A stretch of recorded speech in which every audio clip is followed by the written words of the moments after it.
Mas na-inlove pa nga ako sa ex ko dati. Kasi nga open siya sa ganun. It's just that, maling tao pala ang pinag-investan ko. Kaya bibigay ko ang 3 tips para sa magjowa.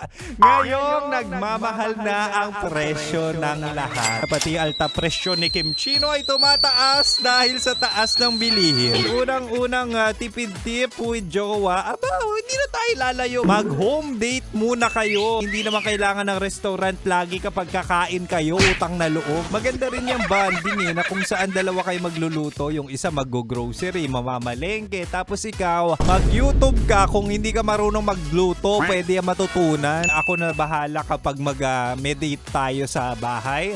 Ako nang bahala mamalengke. Ikaw na magluluto.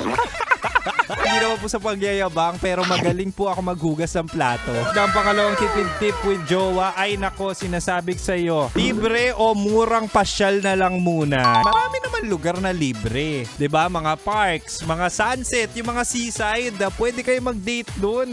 Pwede kayo mag-usap, pwede kayo mag-quality time. Ano pa ba? Museum dates, pwede rin yan. Church visit. Pangatlong tip with jowa, shared gastusin. Kumbaga 50-50 na tayo kung mahirap na ang buhay. Ginagawa ko yan dati nung may jowa pa ako. Oo. There's nothing wrong with that. Hindi naman po na bumaba ang ego ko.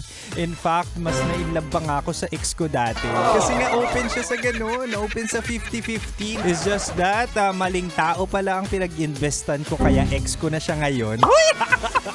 Kung hindi naman kayo mayaman, magtipid-tipid tayo, lalo na kung may jowa ka. Kasi pag landi ngayon, ay magastos na. Sarap manood ng radyo, no? Ginawa mo na talagang bisyo ang panonood sa amin, no? Umabot ka na rito eh. Huy! Kaya kung gusto mong tuloy-tuloy pa ang tawanan, Iyakan at kiligan, aba, i-like mo na ang video na ito. At mag-comment ka na rin, Kabisyo, Hit mo na rin ang notification bell. para updated ka sa mga kaganapan namin dito sa Love Radio. kailangan pa bang i-memorize yan? Basic.